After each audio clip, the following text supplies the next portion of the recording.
अस्सलाम वालेकुम नाज़रीन, मैं हूं अदनान हाशमी आपकी खिदमत में एक बार फिर हाजिर हैं और बड़ी खबरें लेके आपकी खिदमत में। आपको पता है आईनी तरमीम का मामला तो ख़त्म हो गया।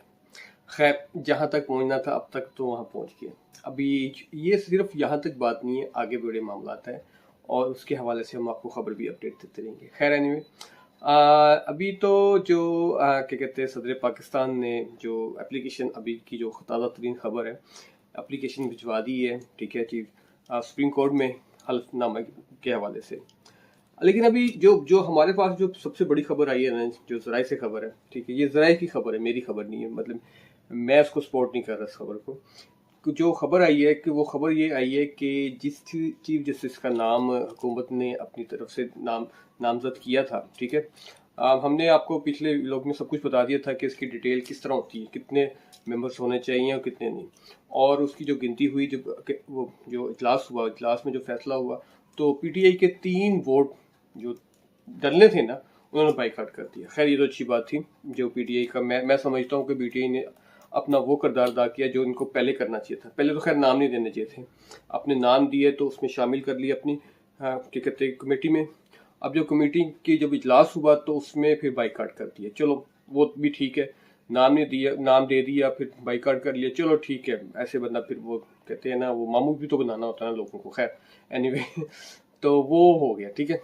तो अब जब बाइकआउट किया तो फिर हुकूमत के पास तो बिल्कुल इजी वे हो गया, बीच में रह के एहतजाज कर लेते। नाम तो दे ही दिया था आपने, तो एहतजाज कर लेते, वो ज़्यादा बेहतर था। खैर एनीवे, आपने बाइकआउट कर दिया तो जो फिर हुकूमत के लिए तो आसानी होगी, ठीक है, गवर्नमेंट के लिए बिल्कुल आसानी होगी, बिल्कुल पिच साफ होगी, फिर सारे वोट आपके राइट में आ गए, आपके हाथ में आ गए। और 3 जजेस के नाम थे, आपको पता है।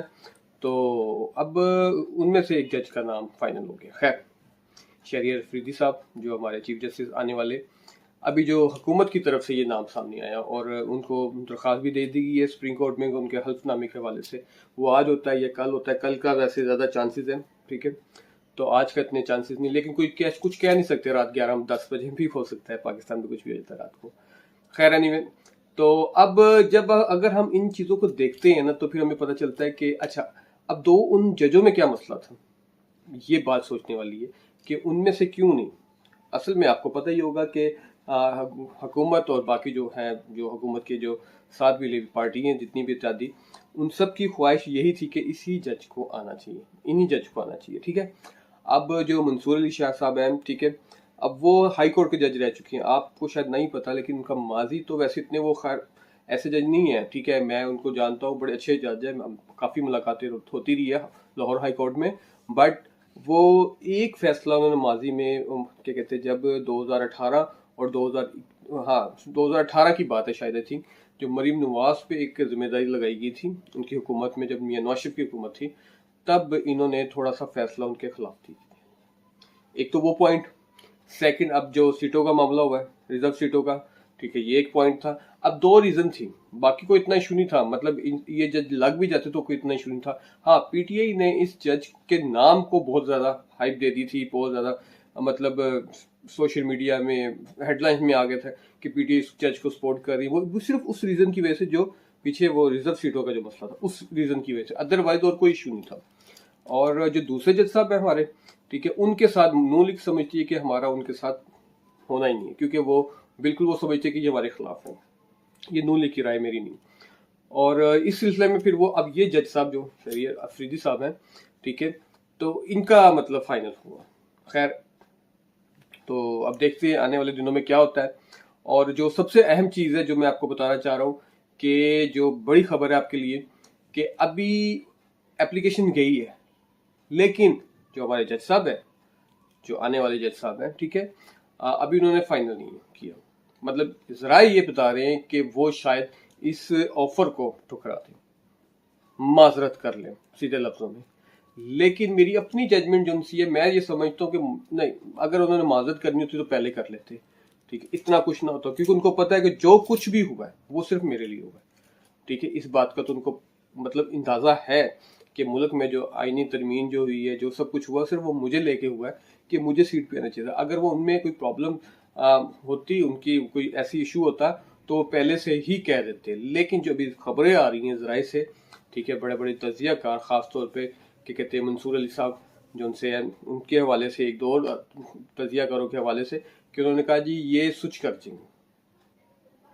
वो भी कंफर्म नहीं है, बट वो भी यही तुक्के लगा रहे हैं, लेकिन हम उस जराए से खबरों के आपको बता रहे हैं कि वो ये बात है कि शायद वो एक्सेप्ट ही ना करें। खैर एनीवे, ये तो हो गया मामला इस चीज़ का, ठीक है। और दूसरी चीज़ हमने आपको ये बताना था कि जो पीटीआई के अंदर जो गद्दार, जिनको पीटीआई कहती है कि गद्दार पाए गए हैं, उनके हवाले से पीटीआई ने उनको नोटिस जारी कर दिए हैं। और सबसे ज़्यादा जो इस टाइम जो सुर्खियों में है, ठीक है, वो है शाह मोहम्मद कुरैशी के साहबजादे। अब कुछ जराए से खबरें आई है, कुछ हमने भी इंफॉर्मेशन ली, ठीक है। आज हम एक दो जगह पे गए हुए थे तो पता चला कि मे भी हो सकता है कि वो आज या कल एक प्रेस कॉन्फ्रेंस करें। अब वो प्रेस कॉन्फ्रेंस किस किस्म की होगी ये तो आपको पता चल जाएगा। इतनी खबर नहीं है हमारे पास कि वो प्रेस हम आपको बता सके क्या करेंगे, लेकिन बट इतना जरूर पता चल रहा है कि अपनी वो जो गैर मौजूदगी थी, ठीक है, सेनेट के इलेक्शन में, अभी जो इलेक्शन हुआ है वोटों में, तो उनकी गैर मौजूदगी के हवाले से वो प्रेस कॉन्फ्रेंस करेंगे और हकीकत सामने खोल के सामने लाएंगे। अब वो किसके फेवर में जाती है अल्लाह जानता है। खैर अभी फिलहाल उनको लेके और उनकी मिसेस को लेके और उनकी सिस्टर को लेके सोशल मीडिया पे जो गंद डाला जा रहा है, ठीक है, पीटीआई के हवाले से मैं आपको ये बताना चाह रहा हूँ, इसलिए कि ये भी एक खबर है, ठीक है, ताकि आपको पता चले, मेरे सुनने वालों को पता चले कि पीटीआई के जो पेड शुदा पेजेस हैं, ठीक है, जिसपे जिसको पीटीआई दावे करती है हमारे पेजेस है, और फिर लोग कहते हैं पीटीआई के सोशल मीडिया बड़ी फॉलोअर्स बहुत ज़्यादा, लाखों की तादाद में, तो वहां से ये सारे उनके खिलाफ, एक तो गद्दारी के फतवे, सेकंड उनके खिलाफ गंदी गंदी चीजें वो वायरल हो रही। अब आप खुद देख लें, मतलब अभी उनका मौकफ तो सुनने दो यार। मतलब मेरा ये मौकफ है कि उनका मौकफ सुनने दो। अगर वो प्रेस कॉन्फ्रेंस करना जा रहे हैं और अनकरीब करने वाले हैं, आज या कल कर लेंगे, ठीक है, तो उनका मौकफ तो सामने आना चाहिए ना कि उन्होंने क्या मजबूरी थी उनकी, ठीक है। जैसे मैंने आपको बताया कि जब उनकी तो वाइफ का इशू था, ठीक है, और उनकी बहन ने ये ट्वीट भी किया था और ये वीडियो पैगाम भी दिया था कि मेरी भाभी को उठा लिया गया। अब इसके पीछे कितनी हकायक है वो बेहतर समझते हैं।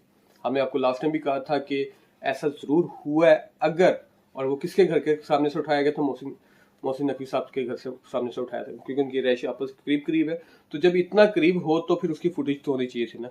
तो मेरी अपील थी उस टाइम के सोशल मीडिया जितने भी हैं और पीटीआई के सपोर्टर जितने भी है कि कम से कम यार तुम्हारी ये पीटीआई की वर्कर है, मतलब जो भी है, इतने बड़े लीडर की बहू है, ठीक है, तो आप इसकी फुटेज लो वहां से। रोड पे बहुत कैमरे लगे होंगे, वो छोटा एक आम इलाका नहीं है, तो वहां से कोई वीडियो निकाल के वायरल तो करो, पता तो चले कि वाकई गिरफ्तारी है कि सिर्फ एक खबर है। खैर एनीवे, ये तो सिलसिला चलता जाएगा। और अब जो जजेस के हवाले से जो पीटीआई का मौकफ है, ठीक है, पीटीआई का मौकफ ये है कि हम भरपूर तरीके से एहतजाज करेंगे। उन्होंने कॉल दे दी है, अभी डेट अनाउंसमेंट नहीं हुई, बट कॉल दे दी है कि हम तैयारी कर रहे हैं, और एक लाखों की तादाद में। अब भाई लाखों के तो पता नहीं मुझे आना कि नहीं आना है, ठीक है। पहले तो क्या कहते हैं, गवर्नमेंट को थोड़ा सा था कि शायद हमारी ये आईनी तरमीम पास नहीं होगी तो ये हो जाएगा वो हो जाएगा। अब तो गवर्नमेंट के पास वो भी आ जा गया, समझ रहे हैं बात को मेरी, ठीक है। अब गवर्नमेंट के पास जो हथियार था ना वो मजबूती से पकड़ लिया। तो लाखों का तो मुझे पता नहीं है, ठीक है, कि लाख भी इकट्ठा करेंगे कि नहीं करेंगे पूरे पाकिस्तान में। लाहौर की तो बात दूर की बात है, लेकिन खैर वो डी चौक का कहा जा रहा है कि डी चौक में भरपूर एहतजाज होगा, लाखों की तादाद में बंदा इकट्ठा करेंगे। और जो शेर अफजल साहब है, उनका ये दावा है कि अगर मेरे पास मुझे इस कमेटी में बैठा दिया जाए या कमेटी का इंचार्ज बना दिया जाए तो मैं 1 लाख से ज्यादा की तादाद में ला के डी चौक में बैठा दूंगा और मैं खान साहब को बाहर निकाल के दिखाऊंगा। ये उनका दावा है। खैर उनकी ख्वाहिश भी होगी, दावा भी होगा, लेकिन पूरा कितना करते हैं वो आपको पता है। अलीपुर गंडा साहब भी तो है ना। अब आप देख लें एक मैदान में 2-2 शेर कैसे भागेंगे, ठीक है। और दूसरी बात, ये वो शेर है जो मैदान छोड़ के भाग भी जाते हैं। अब ये चीज पीटीआई वालों को कम से कम सोच लेनी चाहिए कि कौन भाग रहा है और कौन रुक रहा है। अच्छा, ये तो एक प्रोटेस्ट के हवाले से बात होगी आपकी, ठीक है, और प्रेस कॉन्फ्रेंस के हवाले से भी हमने आपको बता दी, और जजेस के वाले से भी। जो अगली खबर हम आपको खबर देना चाह रहे हैं, ठीक है, वो बड़ी ख़ास है, ठीक है। वो हमारे ज़राए से हमें पता चला है कि जो पीटीआई के जो लाहौर की क़यादत है, ठीक है, उसमें चंद अफराद जो उनसे हैं वो मेरा ख्याल है कि इस वीक के अंदर प्रेस कॉन्फ्रेंस करना जा रहे हैं। जो हमें पता चला है कि और वो भी बहुत ज़्यादा, मतलब आप ये कह सकते हैं कि पार्टी में दो ब्लॉक तो बन गए हैं ना, ठीक है। फॉरवर्ड ब्लॉक तो आप समझते होंगे, ठीक है, वो बनने जा रहे हैं और पार्टी एक तो तरीके इंसाफ हो जाएगी और एक पाकिस्तान हो जाएगी। इस तरह का कोई सीन बनने जा रहा है और ये कब मुकम्मल होता है, जो अभी तक जो खबरें आ रही हैं कि इस वीक में तो चांसेस बहुत है, लेकिन नेक्स्ट वीक में तो 100% है। अब देखते हैं ऐसा होता है या नहीं होता है, वो इंशाल्लाह जब आएगा तो आपसे डिस्कस करेंगे उसके हवाले से। और जो मतलब थोड़ी सी बात कर लेते हैं कि ये पाकिस्तान की, तो पाकिस्तान की जो हुकूमत के लिहाज से जो इकॉनमी का सिलसिला है, आपको हम उसकी थोड़ी बहुत ही अपडेट देते रहते हैं, ज़्यादा नहीं देते लेकिन थोड़ी सी देते हैं ताकि लोग ये ना कहें कि हुकूमत को सपोर्ट करते हैं। तो अभी जो अच्छी खबर आई है ना, ठीक है, वो अच्छी खबर यही है, जो IMF है उसने पाकिस्तान के हवाले से कह दिया है कि पाकिस्तान में महंगाई की शरह नीचे आने लगी है और बेरोजगारी जो उनसी जो ज़्यादा बढ़ी हुई थी वो कम हो गई है और मज़ीद कम होने वाली है। ये अच्छा साइन दे दिया है IMF ने, ठीक है। अंडरस्टूड बात है, IMF की बातें मानी जा रही है, IMF के मामला माने जा रहे हैं, लेकिन जो सबसे बड़ा, मैं आज एक जगह बैठा हुआ था प्रेस कॉन्फ्रेंस में खाना खा रहा था, तो हमारे बीट रिपोर्टर है जो सुई गैस को देखते हैं, बड़े मतलब और बड़े सीनियर बंदे हैं, ठीक है, बड़ा अहम मतलब मामले पे उन्होंने मुझसे डिस्कस की। कहते हैं आशिम साहब इस दफ़ा लाहौर में सुई गैस नहीं आएगी, बहुत बड़ा बुरहान आने वाला है।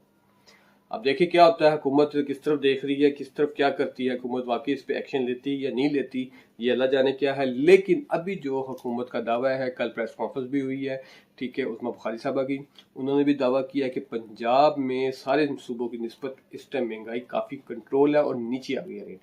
लेकिन आज की इतला के मुताबिक में हम, मेरा ख्याल है कि चिकन भी तकरीबन 600 था और इसी तरह बाकी चीज़ें भी सारी महंगी थी। मैं गया था मार्केट में गरीशों में, तो मुझे तो कहीं कोई चीज़ सस्ती नज़र नहीं आई। खैर, लेकिन हुकूमत का दावा है कि चीज़ें नीचे, बल्कि हाँ याद आ गया कि जो ऑयल है, घी है, ठीक है, वो महंगा हो रहा है, ये इतला है। और ये वो उनका दावा ये है कि ये जो इंटरनेशनल मार्केट में घी महंगा होने की वजह से फिर पाकिस्तान पे भी असर पड़ेगा। तो मेरा ये दावा है कि यार फिर आप सब्सिडी किस बात की देते हैं, आप सब्सिडी दें ना, आपने वैसे भी स्टोरों से सब्सिडी उठा ली है तो उसको सब्सिडी को ऐड करें, आप सब्सिडी दें। अगर अब वही जो घी जो उनसा अगर 500 का है अभी, वो अगर 550 का होता है तो आप सब्सिडी दे के उसको 500 का रहने देते कम से कम। हाँ चलो, हम ये नहीं कहते नीचे लाए, हम कम से कम बढ़ाए तो ना यार, महंगाई आगे कितनी है, ठीक है। खैर, ये तो एक उसके हवाले से बातचीत कर दी। बाकी ये कि जो एक जेल जराए से जो एक और हमारे पास खबर आई जेल जराए से, ठीक है, वो जेल जराए का ये कहना है कि खान साहब जो उनसे जो जराए के लोग हैं ना जेल के, ठीक है, जो जेल में इससे मुलाकातें तो सिलसिला तो बंद है आपको पता है, लेकिन जो लोग जेल में बैठे उनसे बातचीत करते हैं, जो उनके इस टाइम करीबी साथी हैं, तो उन लोगों ने बताया है कि खान साहब बहुत गुस्से में, खान साहब बहुत गुस्से में। और मैं ये चैलेंज करता हूँ, खान साहब अगर होते तो मैं देखता आप कैसे बैठते। आप लोग जो मतलब खान साहब के साथ गेम खेल रहे हैं ना, खान साहब को पता चल गया इस चीज़ का, और सिर्फ अवाम को नहीं पता चल रहा, अवाम बेवकूफ़ है। और मैं वो क्या कहते हैं मोटू पतलू देख के बस मुझे मारती हैं, ठीक है, और इशू कोई नहीं है। खान साहब को बिल्कुल इनकी असलियत का पता चल गया और खान साहब ने इसलिए कहा कि मेरी मुलाकातों में खान साहब ने बाकायदा 5-7 लोगों के नाम दिए हैं, उन्होंने कहा इन लोगों को साथ रखो।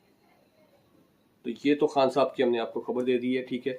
और खान साहब के मुतल्लिक की एक और हमारे पास जो अभी खबर है, ठीक है, वो आपको बुशरा बीबी के हवाले से है। आपको पता है उनकी रिहाई का ऑर्डर आ चुकी है, लेकिन जज साहब छुट्टी पे। अब मैं ये नहीं कह रहा कि जज साहब की नीयत में कोई मसला होगा, हो सकता है पहले से छुट्टी ली हो, ठीक है, लेकिन पता अब वो बढ़ गए, ठीक है। तो माजरत के साथ, खैर ये लफ्ज़ अजीब सा है लेकिन बात वही है, रिहाई होनी थी। अब इस टाइम भी जेल के बाहर लोग फूलों की हार पता नहीं क्या कर लेके खड़े हुए के, खान साहब की वाईफाई की बाहर बुशरा बीबी बाहर आएगी, हम फूलों के हार फेंकेंगे, फूल फेंकेंगे, लेकिन ऐसा अभी तक नहीं हुआ। देखते आने वाले दिन में क्या होता है, आज रात रिहाई होती है या नहीं होती। वैसे आम तौर पे जिस दिन ऑर्डर होते हैं उससे अगले दिन रिहाई होती है, लेकिन कुछ सियासी मामलात में कुछ ऐसी शख्सियत होती है जिनको फौरी तौर पर रिहा करने का ऑर्डर होता है, तो फौरी तौर पे फिर यही होता है 2 से 4 घंटे में कर देते हैं। अब वो क्या होता है देखो, ये अल्लाह जानता है कि उनकी रिहाई होती है तो साथ ही गिरफ्तारी होती या नहीं होती, ठीक है। अभी इस बात की हमें कोई इतला नहीं है, ये हमारी अपनी अंदाज़ा है, और मुझे तो ऐसे डाउट लग रहा है कि शायद गिरफ्तारी भी हो सकती है, और मे भी हो सकता है जो आईनी तरमीम में जो इन लोगों ने क्या कहते जो PTI ने 50% कदम बढ़ाया है। 50% तो आप कह सकते हैं कि मतलब इस मामले में साथ है लेकिन साथ साथ पीछे भी है, तो हो सकता है कि ना ये मतलब मेरा अपना ये मानना है कि मेरे अपना तज्जिया है कि हो सकता है कि इन्होंने ये लेन देन की बात इसमें मुकी हो कि चलो बुशरा बीबी को छोड़ो, हम ये करने देंगे आपको, तो ये हो सकता है। खैर लेकिन आ जाके एंड ऑफ डे अगर आप देखें, अगर आईनी तरमीम का मामला पूरा हो जाए, जैसा आप हल्फ उठा लें, ठीक है, और एक खुशाइन तरीके से सारे मामला हो जाए, तो इस पे इस सारे गेम में जो जीत है ना अभी तक, वो हुकूमत की, अभी तक भी और आगे भी, ठीक है, हुकूमत जीत की है। और जब अगर हुकूमत जीत गई तो हुकूमत के हाथ में बड़ा कुछ आ जाएगा। चीफ जस्टिस हाथ मतलब ठीक है ना, उनकी पसंद का लग गया तो इसका मतलब उनकी पसंद के फैसले होंगे, क्योंकि आगे बहुत ज्यादा मसले मसाइल थे, ठीक है, पीटीआई के लिए भी, नून लीग के लिए भी और पीपल पार्टी के लिए भी, तो उन्होंने सबने सेफ साइड खेली, और जो सबसे ज्यादा सेफ साइड की मौलाना साहब ने खेली। अब मैं क्या कहते हैं मौलाना साहब को बीच में डाला नहीं चाह रहा था, क्योंकि मेरे लिए एक स्पेशल एक स्टोरी थी उनके लिए आपके साथ शेयर करने के लिए, लेकिन खैर एनीवे, तो मौलाना साहब क्या कहते सेफ साइड खेल गए।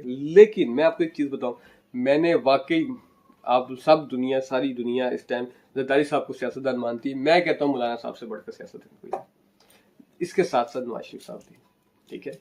और मौलाना साहब ने बड़ी अच्छी सियासत खेली, अपनी पीटीआई से अपनी तारीफें, और पीटीआई के ऐसे लोडे छोड़े उनसे नारे लगा रहे थे मौलाना साहब जिंदाबाद, और देखा मौलाना साहब हाथ भी कर गए, चलो जी निकल गए। अब आप देख ले खुद ही, मतलब पीटीआई के जितने भी सोशल मीडिया पे, या वो सनम जवेद हैं और भी लोग हैं, सारे सोशल मीडिया पे मौलाना साहब के खिलाफ बयानबाजी कर रहे हैं, ठीक है। तो मौलाना साहब चिल माहौल में प्रेस कॉन्फ्रेंस भी कर दी अच्छे माहौल में। खैर एनीवे, ये सारी खबरें थी आपके साथ शेयर करनी थी, तो अगले प्रोग्राम के लिए इजाज़त दें, ठीक है। अदनान हाशमी को अल्लाह हाफिज़।